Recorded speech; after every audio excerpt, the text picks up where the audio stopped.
Nurota tog' tizmalarining janubi-g'arbiy qismida joylashgan, asosiy yerlari lalma maydonlaridan iborat G'allaorol tumani o'zining mavjud imkoniyatlari, jumladan mineral qazilma resurslarga boy hududi bilan alohida ahamiyat kasb etadigan tumanlardan biri hisoblanadi.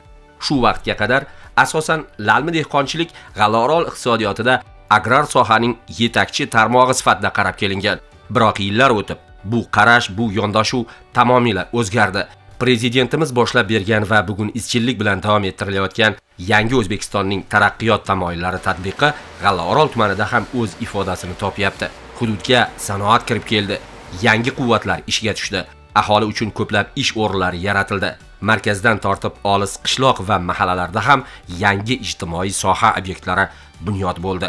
Zamini serunum, ammo suv ta'minoti og'ir lalmi yerlarda yangi bog'lar barpo etilmoqda. Bizning G'allaorolimiz bu yil 100 yilligini nishonlayapti. 75 ga kirgan odamman-da. Shuni 5 yashardan o'qisa 71dan beri G'allaorol bilaman. G'allaorol avvaldan Ipak yo'li o'tgan, savdo bilan shug'ullanadigan, keyin bu temir yo'l ham kelganda. Avval G'allaorolni hamma o'ylardi, G'allaorol nomidan kelib turib faqat g'alla ekib yurgan narsalar bo'lganda. 80 ming, 90 ming gektar g'alla ekilgan. Lalmi yerlarda. O'tmishni eslasak, mana shu Ipak yo'lda bitta magazin bo'lganda, bitta magazin. Masalan, mana Osmat Burumi deydi. Shu yerda bitta magazin bo'lgan. Hozir borib qaraylikda, men o'sha yerda tug'ilganman. O'z ana savdo to'chkalarining sonog'i yo'q. Mana Qo'ytashimizda Valpuram kani bo'lgan. Shu ishlatilmay qolib ketdi. Qancha u yerda aholi bor edi. Qancha maktablar bor edi uning orqasidan. Hozirgacha o'sha yerda ishlagan odamlar orzu qilib yurardi. Mana prezidentimiz G'allaorimizga keldi. Mana hozir qarang, hozir xitoylik investorlar keldi, ishni boshladi. Hozir yangidan yuqori voltli kuchlanishli elektron liniyalar bor. Hozirgi zamonimizda hozir eng xalqi yaxshi, boy yashash uchun, tadbirkor rivojlantirish uchun sanoat topib kelishimiz kerak. Mana hozir metallurgiya zavodi qurildi. Keyin hozirgi O'zbekistonda butun dunyodagi eng katta muammo kaliy o'g'iti. Kaliy o'g'iti bo'lmasa, agar berilmasa, o'simliklar ko'p kasallanib qoladi. Hosillarning mahsullari kam bo'ladi. Mana shuni olib hozir kaliy oltin konimiz bor. Avvaldan bizlarda bo'lganda endi avval konlar bo'lgan, lekin o'zlashtirmagan. Hozir eng men xursand bo'layotganim bizlarda tashviq qilayotgan yerlarda o'sha konlar hammasi to'xtab qolgan. Bularning hammasini mana beldan boshlab investorlarni o'zi bosh bo'lyapti, masalan prezidentimiz. Keyin mana yo'llar yaqin kunlarda o yo'lga hech kim yuramay qolgan. Mana hozir o'sha yo'llar yangi zamonaviy, o'sha yo'llarning orqasida yangi uylar qurilyapti. 5 etajli. Avval G'allaorolda bitta iki etaj uylar bo'lgan. Keyin G'allaorol shu atrofda bozor bor. Butun O'zbekiston keladi yerga. Nima uchun? Bizning bu yerda lalmi yerlarda yetishtirgan chorva mollari juda ham sog'lom bo'ladi. Go'sht mahsulotlari sifatli bo'ladi. Ekologik toza narsalar. Islohotlarning eng zo'r tomorqa masalasi. Tomorqada hozir qarang, hamma inson nima kerak bo'lsa, inson iste'mol uchun, sog'ligi uchun, nevaralari uchun o'zingizdan shunday olib yeysiz. Hammaning uylarida bog'lar bor. Turli tuman bog'lar bor. Shularning hammasi biz bir G'allaorollik bir inson sifatida men quvonaman. Hududning ijtimoiy-iqtisodiy salohiyatida sanoat quvvatlarining o'rni salmoqli ekanini alohida e'tirof etish kerak. Darvoqe, joriy yil birinchi choragi davomida tumanda 3.7 trillion so'mlik sanoat mahsulotlari ishlab chiqarilib, o'tgan yilning moz davriga nisbatan 700 milliard so'mlik ko'p mahsulot ishlab chiqarilishiga erishildi. Bunda tumandagi yengil sanoat yo'nalishida kala va ip ishlab chiqaruvchi korxona alohida o'ringa ega. 2019-yildan buyon faoliyat yuritib kelayotgan mazkur tekstil korxonasi bugun yuzlab mahalliy aholini doimiy ish o'rni bilan ta'minlagan. Sangza tekstil korxonamiz G'allaorol tumanida 2019-yilda o'z faoliyatini boshlagan. Korxonamizning asosiy faoliyati paxta xom ashyosini kalaviy ko'rinishiga keltirish va bu kalava ipni chet elga eksport qilish. Korxonamizda hozirgi kunda 250 ga yaqin ish o'rinlari mavjud bo'lib, tumanimizdagi 200 dan ortiq ishsiz fuqarolarni ish bilan ta'minlaganmiz va korxonamizda ishchilar uchun kerakli shart-sharoitlarni yaratib berganmiz. Korxonamizda ishlab chiqarish hajmi 20-22 ming tonnaga yaqin bo'lib, bu ko'rsatkichni yildan yilga oshirib bormoqdamiz. Ishlab chiqargan tayyor mahsulotlarimizni chet eldan Turkiya, Xitoy, Pokiston, Eron, Hindiston kabi turli xil davlatlarga, Rossiya kabi turli xil davlatlarga eksport qilib chiqarmoqdamiz. Hozirgi kundagi asosiy maqsadimiz yanada ishlab chiqarish hajmini kengaytirib, hududimizdagi bo'sh yurgan ishsiz fuqarolarni ish bilan ta'minlash va keng ko'lamda eksport qilish. Mamlakatimiz miqyosida bunyodkorlik ishlari kengayishi bilan qurilish sanoati ham jadal rivojlanib boryapti. G'afur G'ulom mahallasining kichik sanoat zonasi hududida temir beton tayanch ustunlari va travers mahsulotlari ishlab chiqarish korxonasi ham aynan elektr energiya tarmoqlari uchun muhim turdagi mahsulotlarni yetkazib beradi. Korxonada 40 ga yaqin ishchilar mehnat qiladi. Beton ustunlarining 3 xili, travers mahsulotlaridan 10 xili tayyorlanadi. Asosan bizdagi mahalliy infratuzilmalarni yaxshilash korxonamiz 2021-yil ishga tushgan. Sementlarni o'zimiz Quvaxsin shu Jizzaxdan olamiz. Toshlarimiz o'zimizda G'allaoroldan ishlab chiqariladi. Faqat olib keladigan mahsulotimiz bitta armatura bo'ladigan bo'lsa, buni Begoboddan olib kelamiz. Bizda asosan o'zimizdan ishlab chiqarish, ham kam xarajat, mahalliylashtirish bo'yicha ishlab chiqaramiz. Hozirgi kunda 2 smenada ish tashkil qilganmiz. Kunduzi va kechasi. Bolalar buni ishlayapti. Hozir ham bir kunda 100 ta 150 tagacha bemalol temir beton mahsulotlari ishlab chiqaramiz. Beton mahsulotlari 3 xil hozirgi kunda. Bundan tashqari travers mahsulotlarimiz ham bor. O'tgan yilgi dasturga 10 mingdan ziyod beton mahsulotlari ishlab chiqarilgan. Bu yilga xudo xolasa undan ham ko'proq ishlab chiqarish. Hozirgi kunda yana bir 2 ta qolpimiz qo'shildi. Bu degani yana ham ko'proq ishlab chiqaramiz. Travers mahsulotlari bor. 30 mingdan ziyod travers mahsulotlari o'tgan yil ishlab chiqarilgan. Hozirgi kunda mana zaxiramiz ham yetarlicha o'zimizga maishiy aholiga, murojaatlarga, dasturlarga aslonoy ishlab chiqarib beramiz. Hamma narsa o'zimizdan bo'lgani uchun arzonroq ham sifatliroq ishlab chiqaramiz. Ish xodimlar hozirgi kunda 38 ta, hamma sharoitlar bor. Yeb ichish, hammasi oshxonasi, kiyim almashtirish, yotoq vaqtida dam oladi. Hamma sharoitlarimiz bor, Xudoga shukr. Kamchilik yo'q. Mazkur kichik sanoat zonasidagi yana bir quvvat kaliy fosfat zavodidir. Bu yerda kuniga 50 tonna, yiliga 20 ming tonna qishloq xo'jaligi uchun muhim bo'lgan kaliy sulfat va boshqa turdagi mineral o'g'itlar ishlab chiqariladi. Aytish kerak, ushbu mineral o'g'itlar tuproq unumdorligini oshirib, qishloq xo'jaligi ekinlari hosildorligini yaxshilashda muhim o'rin tutadi. Bu turdagi mahsulotlarga talab juda yuqori ekani sabab asosan xorijga eksport qilinadi. O'tgan yilning o'zida 4,5 million AQSh dollari qiymatidagi mahsulot eksporti amalga oshirilgan. Muhtaram Prezidentimiz tomonidan yaratilgan qulay ishbilarmonlik muhiti negizida korxonamiz 2019-yilda ish faoliyatini boshladi. Asosiy texnologik uskunalarimiz Xitoy Xalq Respublikasidan keltirilgan. Hozirda korxonamizda 130 ga yaqin ishchi mehnat qilishmoqda. O'tgan yili korxonamiz 5 million dollarga yaqin mahsulot eksport qildi. Asosan yo'nalishimiz kimyo yo'nalishida mineral o'g'it ishlab chiqaramiz. Yillik quvvatimiz 20 ming tonna yiliga o'g'it ishlab chiqaramiz va shunga yarasha 24 ming tonna vodorod xlorid kislotasini ishlab chiqaramiz. Hozirgi vaqtga kelib, joriy mavsumda 2 million dollardan ortiq mahsulotni eksport qildik. Asosiy hamkorlarimiz qo'shni davlatlarimiz, birinchi o'rinda Xitoy, Eron, Turkiya, Qozog'iston va Kavkaz mamlakatlari va Boltiqbo'yi davlatlariga eksport qilyapmiz. Asosiy yo'nalishimiz bo'yicha hozir texnologik jarayonlarni modernizatsiya qilish ishlari har yili davom etib boryapti. Bundan tashqari yangi qo'shimcha mahsulotlar ishlab chiqarish bo'yicha ham hozir izlanishlar olib boryapmiz. Asosan o'g'itimizni granula ko'rinishdagi ishlab chiqarish hozir asosiy maqsadimiz. Bu yilgi planimiz bo'yicha xudo xolasa yil yakuni bilan 7 million dollardan ortiq mahsulot eksport qilish bizning rejamizda bor. Hozirda ishlab chiqarish jarayonlari hammasi shunga moslashtirilgan. Shartnomalar mavjud. Asosan qo'shni davlatlar Afg'oniston, Eron bilan yana qo'shimcha shartnomalarimiz bor. G'allaorol tumani iqtisodiyotida agrar tarmoq muhim o'rin tutadi. Keyingi yillarda chorvachilik, asalarichilik va bog'dorchilik yo'nalishlarida ham ko'plab istiqbolli loyihalar hayotga tatbiq etildi. Buning natijasida birinchi yarim yillikda qishloq xo'jaligi mahsulotlari hajmi 3.7% ga oshib, 1.6 trillion so'mga yetdi. Yil yakuniga qadar bu o'sish 5.6 trillion so'mga yetishi kutilmoqda.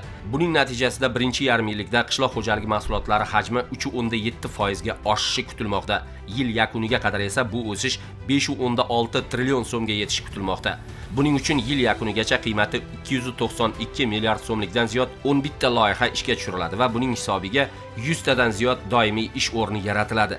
Yana bir muhim masala, inflyatsiyani belgilangan prognozlar darajasida ta'minlash va asosiy oziq-ovqat narxlari barqarorligini saqlash maqsadida aholi iste'moli uchun har oy 1000 tonnadan ziyod mol go'shti, 845 tonna qo'y, 120 tonna parranda go'shti yetkazib beriladi. Buning uchun hududda chorva ozuqa bazasini mustahkamlash maqsadida joriy yilda jami 1.4 ming gektar yerga ozuqabop ekinlar ekiladi. Mana shu omillar parrandachilik va chorvachilik tarmoqlarini ham rivojlantirishga yo'l ochib beryapti.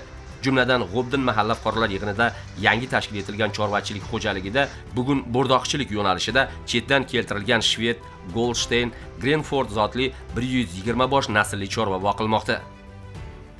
Muhtaram yurtboshimizni mana oxirgi paytda qator qaror va farmoyishlardan kelib chiqqan holda G'allaorol tumanining G'obdin qishloq fuqarolar yig'inida mana yangi chorvachilik fermer xo'jaligi tashkil etildi. Silver chorva MCHga qarashli chorva kompleksi hisoblanadi. Bugungi kunda, hozirgi kunda 120 bosh Shved zotli qoramollar olib kelindi. Bo'rdoqchilikka boylanyapti hozir. Bu asosiy maqsad aholini sifatli oziq-ovqat xavfsizligi ta'minlangan holda sifatli go'sht mahsulotlarini yetishtirib berish asosiy maqsad hisoblanadi. Bundan tashqari tadbirkorimiz tomonidan naslni yangilash maqsadida Rossiya Federatsiyasining Altay o'lkasidan hozirgi kunda 300 bosh g'unajinlarga shartnoma qilingan va yil oxiriga qadar bu chorva g'unajinlari olib kelinadi. Shu yerda o'zida ko'paytirilib aholiga sifatli sut va go'sht mahsulotlari yetkazib beriladi. Bugungi kunda tumanda chorvachilik xo'jaliklari 110 tani tashkil qilib, aholida chorva naslini yangilash bo'yicha hozir mahallabay ishlash tizimi yo'lga qo'yilgan. Ya'ni bundagi aholida naslli mollarni kredit asosida xarid qilish yoki o'z mablag'i hisobidan ham xarid qilish jarayonlari ketyapti hozir. Tuman bo'yicha jami 17 ming bosh naslni yaxshilash rejasi qo'yilgan bo'lib, hozirgi kunda tuman bo'yicha mana shu kunga qadar 7 ming bosh qochirish yoshidagi tanalar va sigirlar sun'iy urug'lantirib, naslni yaxshilash ishlari olib borilyapti. G'allaorolning adirlari asosan lalmi dehqonchilikka ixtisoslashgan. Qirtepaliklar esa yaylovlardan iborat. Oqar suv bilan sug'orish imkoni yo'qligi sababli lalmi yerlarda bog' yaratish mushkul ish. Shu bois yer ostidan suv chiqarib bunday maydonlardan samarali foydalanish mumkin. Yashil iqtisodiyot tamoyili asosida tumanning Chayonli mahallasi hududida yirik loyiha 115 gektar maydonda intensiv gilos bog'i yaratilmoqda. Bu yilgi bahorda Niderlandiya va Polsha davlatlaridan keltirilgan in vitro usulida yetishtirilgan batirma navli gilos ko'chatlaridan 50 ming tup ekildi.